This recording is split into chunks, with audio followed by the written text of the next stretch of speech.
Good morning, ladies and gentlemen. Once again, welcome. And we have with us on the line Professor Saurabh Sinha. I hope you managed to grab a quick cup of coffee while we had a few minutes to go. So I want to introduce Professor Sinha. He has a string of degrees before his PhD in electronic engineering from the University of Pretoria.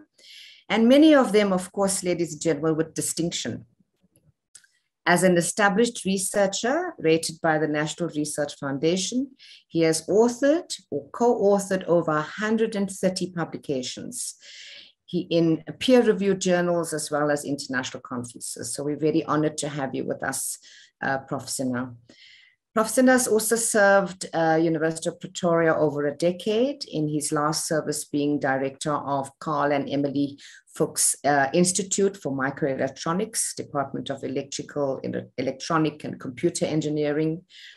In October 2013, Prof. Sinha was appointed as the Executive Dean of the Faculty of Engineering and Built Environment at the University of Johannesburg, and has been appointed UJ Deputy Vice Chancellor, Research and Internationalization.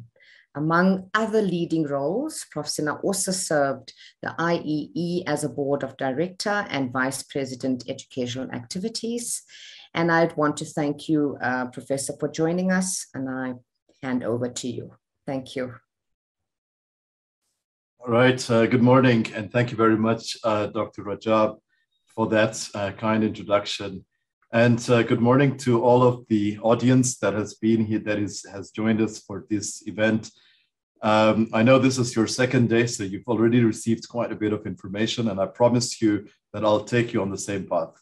But I hope it will be exciting from a slightly different perspective of cloud computing and also on a little bit of an edge at the end, and I'll tell you about that later.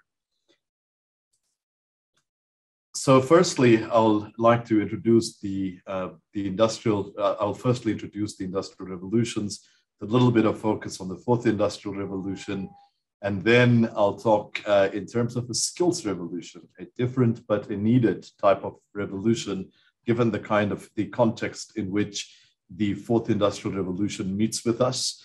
Then I'll talk about cloud computing, and then I'll conclude. So firstly, a bit about the fourth industrial revolution, or maybe before that, about industrial revolutions generally. So the first industrial revolution, they say that if you want to talk about the fourth industrial revolution, you should be able to talk about the earlier three. So the industrial revolutions have generally leveraged a particular type of technology that has, or a form of energy that has been its key component in its realization. So the first industrial revolution was on the back of steam water and led to the first kind of mechanical production equipment. From there, the second industrial revolution, which was around electricity and mass production, so electricity or electrical energy was the key component there. Incidentally, for those of you that are interested around universities, a leading university in the world called MIT, actually really leveraged the enabling components of the second industrial revolution. The third industrial revolution deals with electronics, IT automated production, or what sometimes we call digital revolution. A lot of you have it in your pocket. When you think about computing, you think about communication, and when all of that converges to your mobile device, that really is in terms of the third industrial revolution. By the way, these industrial revolutions, the first three have created jobs and they have displaced jobs. So if you think about the third industrial revolution, it did displace some of the jobs of the first and second industrial revolution, but also at the same time created new jobs. The fourth industrial revolution is it's kind of the third industrial revolution plus a very important component which deals with artificial intelligence or machine learning. Not that this was not there in the past, but what happens now with the fourth industrial revolution is that it kind of gets much more supercharged, mainly because the internet was developing at a fairly rapid pace during the third industrial revolution, it brought about lots of data, and this data converged with the tools of communication and computing, as well as machine learning that can now run on the back of that computing power, led to the fourth industrial revolution. Sometimes we think about it as the cyber physical systems, as our interactions between person, machine systems, and the symbiosis thereof. This revolution may have some different phases. The first phase is considered to be machine learning, the second phase, machine intelligence, and the third phase, which a number of us fear, is the machine super intelligence. But aside from these phases of the fourth industrial revolution, just be prepared that the fifth industrial revolution has also been conceptualized, and Europe has had a first paper on this in 2019, around about then. And what they've actually recognized, actually before the COVID-19 period, what they've actually recognized is that the fourth industrial revolution brings so much technology into the revolution that the fifth industrial revolution must bring back some humanity. And so that's really how it's going about. But if you look at the fourth and fifth revolution in combination, you're probably likely to see some of the human and machine interactions getting even closer to that symbiosis that we talked about. So a little bit about how this revolution has been going. This is actually a chart that I've derived from reading the book. The book, by the way, is called Thank You for Being Late. So if you just joined in, there's a book about it. This particular book, which has been written by Tom Friedman, it's actually a rather interesting book because Tom was battling the very busy streets of New York, and he arrived at a restaurant before the person he was supposed to meet. And in that pause, pause is a very important part. In that pause, he reflected on what's been going on with technology and how has it been going forward, and how is it that we have adapted to such technology. So if you're looking at this chart, this is the rate at which human adaptability occurs, and it's been happening. We've always been changing. People change, we learn, and we change in terms of our knowledge bases. But at the same time, what has also been happening is the technology has been growing at a very rapid pace. And if you look at this period, it's about 2007. And during this period, just before that intersection, you've had the iPhone come about. You've had tools like social media. Facebook has come out. And by the way, when you think about iPhone, you do think about Steve Jobs, the late Steve Jobs of Apple, co-founder. And I know that many of you think of Steve as this charismatic person, lead person in marketing.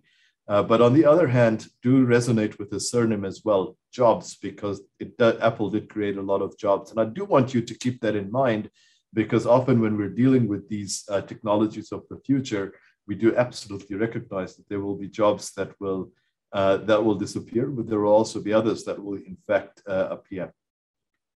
So what happens with the fourth industrial revolution and our strategy, not only as the University of Johannesburg, but when South Africa adopted the approach with the Presidential Commission on the Fourth Industrial Revolution, was actually to put this Industry 4.0 as a way to leapfrog and leverage the technologies that we have. We didn't expect it, but COVID-19 just did something like that. COVID-19 accelerated the pace at which technology innovation, adoption, and adaptation occurs. We have seen this. This is the first during the COVID period. We saw platforms like Zoom, which I'm using this morning, become larger in terms of revenue sources than some of the major airlines. And so that gives you an indication of how some of these jobs, in fact, shifted. In this case, due to the difficulties due to the pandemic, but as they say that opportunity and risk are two sides of the same coin. Now, a bit about, because this is also a PSET CLOUD, which means that it deals with post-secondary education and training. I do also want to acknowledge that this is a huge opportunity for those that are interested in looking at this as a skills revolution. There are multiple. The interesting thing about the fourth industrial revolution is that it does challenge traditional university setup. It does create opportunities for vocational learning. It does create opportunities for online learning, and it does create opportunity for a combination thereof. And certainly those that have acquired university education of whatever kind will find that this particular revolution will require everyone to pursue the path of lifelong learning. And so that, I think, is an important takeaway that I'd like to share. I'd also like to share that particularly for those of you that are on a management track or a leadership track, in the contribution that you make, that technologies have been around all the time, but what is quite important in this revolution is the way that we bring about change management, and we bring about the change management in an appropriate way. As we are human, we find that new paradigms can actually be very threatening. And we therefore have to ensure that in our way forward, we're able to look at those human elements that enable gradual progression, but on the back of the skills revolution. Now I'm going into some of the nitty-gritties of cloud computing, and I'm not going to go into too much technical detail, but and engineers, as Dr. Rajab introduced me, do have to have slides with some acronyms, and so I'll gently introduce some of these acronyms, and I hope that you will find it as exciting as I do. The first aspect deals with what is the cloud? Is it all the rain that we get? Well, sometimes clouds do bring problems as well. So the first aspect, you could see rain as an opportunity. You could also see it as a challenge. But now talking computing. Very simply, a cloud is another computer. It's a computer that you do not have access to. It's a computer that you can tap onto. It's an internet framework or a set of databases that you can interact with. It could also be something additional. It could be software that is available. Very simply put, if you think about your mobile phone, and when you buy and purchase a brand new cell phone, when you purchase that cell phone, you probably don't have many apps on that phone. You might have, for example, an internet browser like Chrome. And when you look at that internet browser and you type in Gmail and you go onto that website, you start to access your data. You might be using Google Documents. You might be using another kind of service like Microsoft. You might be using OneDrive. You might be using SharePoint. And when you are actually using a cell phone without adding any new additional complicated apps, we call that SaaS, which is software as a service. Software as a service. So when you see the AAS, please don't misspell it.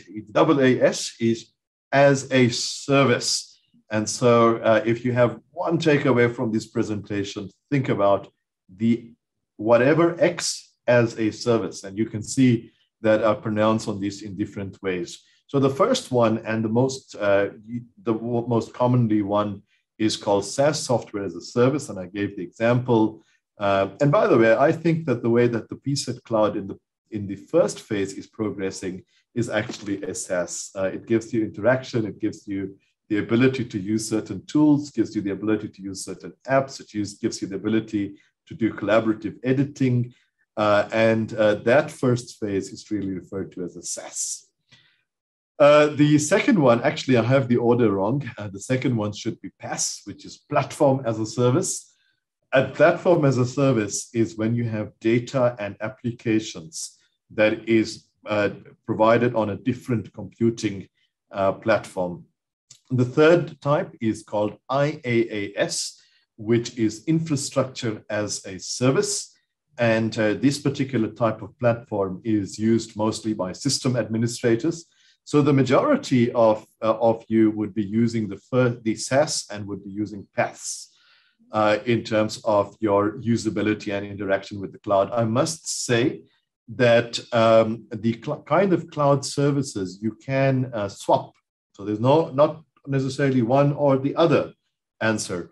you might be working initially with software as a service, like using apps on your phone. Then you might be using PaaS, and then if you get more advanced, you might be using IaaS. You may be in a corporate organization which is using all three types. But the interesting point is that if you're a small and medium scale enterprise, in the past, you would have to purchase software.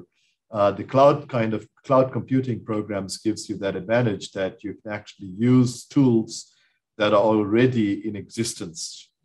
So that's the aspect around the service. So when you're interacting with your city power, you're interacting with Joburg Water, and you're logging a fault at city power, and you're interacting through the web browser. That's an example of a cloud, very simple example of a SaaS cloud. Now, the other aspect is the deployment. So as I said, that there are different examples here. You might go into a shopping mall and you might use your cell phone to connect to the network of that shopping mall. And you might access certain free stuff that has been put by the municipality, which you can access. There may be some ads that has been added to it. And that we call as a public cloud. If you're working in a corporate setup and you have some security for certain parameters, for example, I work at a university, and at the university, data protection is very key for us. I did notice that you have had some sessions on Poppy. In other countries, like in Europe, you would find that there is something called GDPR, which is also a data protection regulation. And so the private cloud, and sometimes you interact with a private cloud with something called VPN, virtual private networking. And so that gives you, kind of the idea that it's a set or cluster of computers that are surrounded with some kind of a secure layer, which you could call private. It could also be your computer, it could be your phone. Sometimes when we give access, you activate your phone as a hotspot, and you give your family, your friends access to that hotspot. You've created a bit of a private network. So the cloud is not very far away from you. If you look close, you'd probably find it on your mobile. Then there is something called hybrid. So hybrid structures is a combination, and often we may be starting with the one and then we move to the other, and in the end we may have something called a hybrid cloud infrastructure, which is a mix between public and private. Now, in terms of the providers of cloud edges, and I'm giving you some of these names because especially for those of you that are looking at different kind of career paths, and if people have just completed secondary school, and you're looking at moving on to this interesting platform. The one route is to go through a university, another route is the University of Technology, another approach is the TVET sector. But separate and aside from all of those is a lot of online learning and material that is in fact available when it comes to these providers. One of them is Amazon Web Services. By the way, if you watch movies like on Netflix, that's actually on the Amazon Web Services. So Netflix, when it was created, they realized they're going to put lots of videos, but they realized, well, we're not going to have storage. And even if we had storage, data storage, we are going to need policing, physical security. We're going to need virtual security. And they said, well, why don't we take all of that kind of hardware and difficult work in terms of computing resources and put it onto the cloud, the Amazon Web Services. And from there, we then take interest in business models, because that may be the expertise of Netflix to negotiate with directors, producers. And so that gives you one example of how that particular cloud provider was leveraged. Azure is the cloud provision from Microsoft. GCP is the Google computing platform. Alibaba, very popular in China with eBay, and then IBM. So these are some providers, and all of them have different kind of courses in this skills revolution. So in some concluding remarks. The first thing is that if you look up in the sky, you often see that clouds are moving and not in isolation. So there's something called a cloud of clouds. And when we're trying to launch a new platform, if you're thinking about the PSET cloud, the one route is actually to create an avenue, like a room, and invite people to come and join. And then on top of that, what we often do, and we do this on this platform, as I see on PSET Cloud, is to have links to Facebook, to LinkedIn, and to Instagram, and to Twitter. And that's one important channel. But the other channel, which we often forget about, is that people are already on platforms like Facebook, LinkedIn.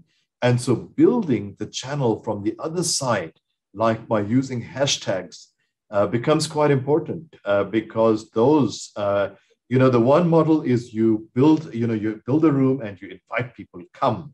And the other model is that you take the room, obviously hypothetically, you take the room and you put it over where people already are. And in the latter, you already have a captive audience which you have selected through the different mechanisms that social media provides. By the way, it's not, and this is another maybe takeaway, that especially when you think about the fourth industrial revolution, it's not one approach versus the other. It's one approach and the other. And so that's really an important it's almost a paradigm shift for me, because people are normally thinking about, A versus B. And suddenly you say, oh, how about if it could be A and B? And how about if we could vary the weighting of how we interact with A and B over time and over resources that we have accrued? The second remark is the aspect of, especially for the programmers, is that something called scope creep. When you're developing tools, especially when we were in the third industrial revolution, we wanted all the specifications up front. But what is happening in the fourth industrial revolution is that change is a constant. And that means that when you are thinking about developing your cloud sources or your infrastructure or your website, you must keep in mind that new users will have new requirements.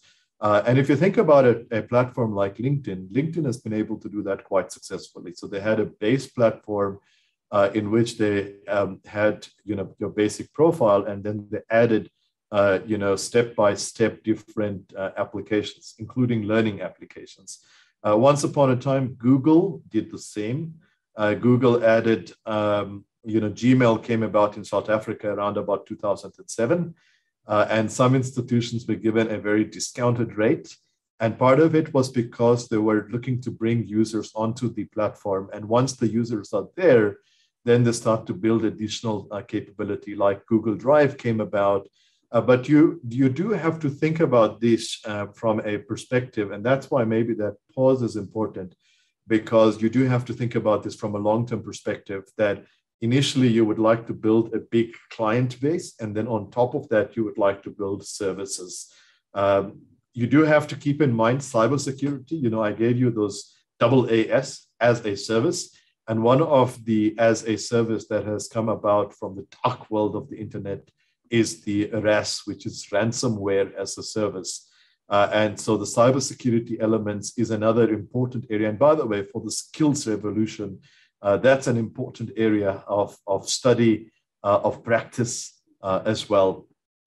But most importantly, and maybe the third point here, is that around the skills revolution, I talked a bit about cloud computing, but I told you that I'm going to leave you with something on the edge at the end, and excuse the pun.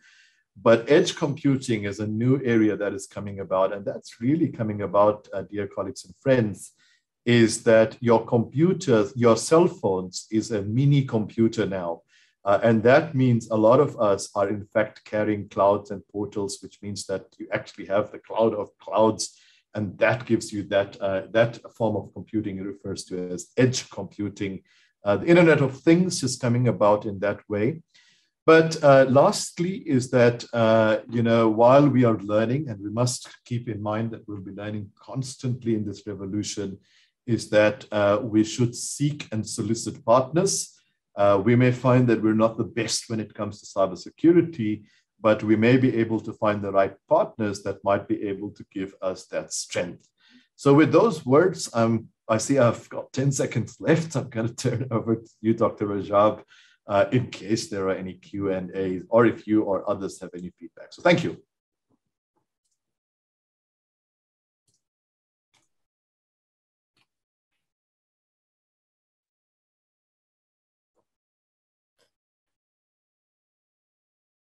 Thank you so much, Professor. Coincidentally, yesterday at the conference, we had a reminder that many citizens often wonder, where is this cloud? So your presentation this morning has really simplified many of these digital concepts that are current. And I'm also pleased to inform you from your presentation that Mercita, who is funding the PSET Cloud and is an early adopter of the PSET Cloud, has a full program for change management.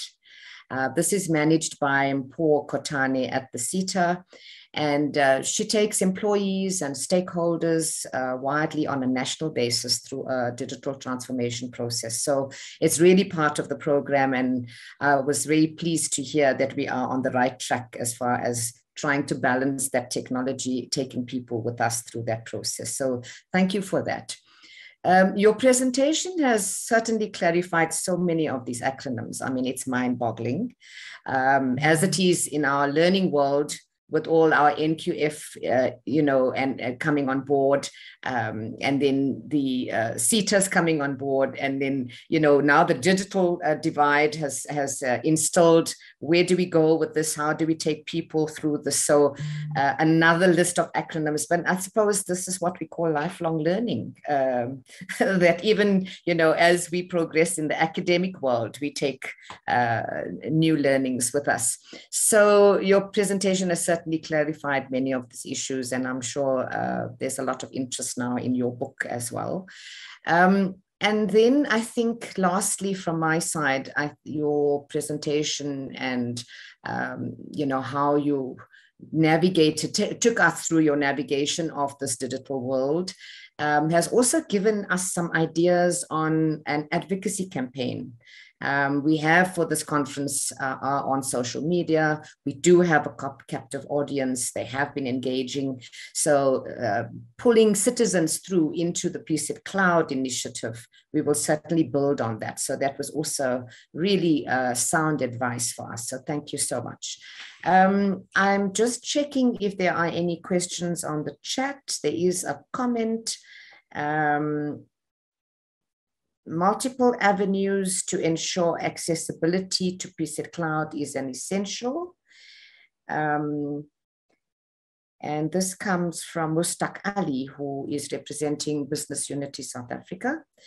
And our approach should not just be a pull, but a push approach as well. So that's just a comment, but no questions. And I think there's no other questions from the audience right now. You certainly have either clarified everything, or you've got us all dumbfounded that we really don't have any questions for you this morning. So there's another comment that has just come through before we let you go. I know you have another appointment. Complex things communicated simply. So many thanks. And that comes from the CEO of JET, Dr. James Kibi. So really, this was such an enlightening presentation, and thank you from all of us. And we will let you go now. Thank you, Prof. Sinha. Thank you very much, Dr. Rajab. And maybe just on that comment about the, the accessibility, I think that is so key. And in a number of countries that has been having great progress on this topic is that these mobile providers have made it certain education platforms zero rated. I would love to see parts or segments of the PSET Cloud to be zero rated such that accessibility can come about. And I'd also like to leave you with one link, which is to our university, because we believe so strongly in the 4IR that we have made available a course on artificial intelligence at no cost to the public. And so if you want to share this link with individuals afterwards, it's just tinyurl.com/UJ4IR leader. and you will see this artificial intelligence course. So with that, let me leave you and the audience, and thank you again for this opportunity.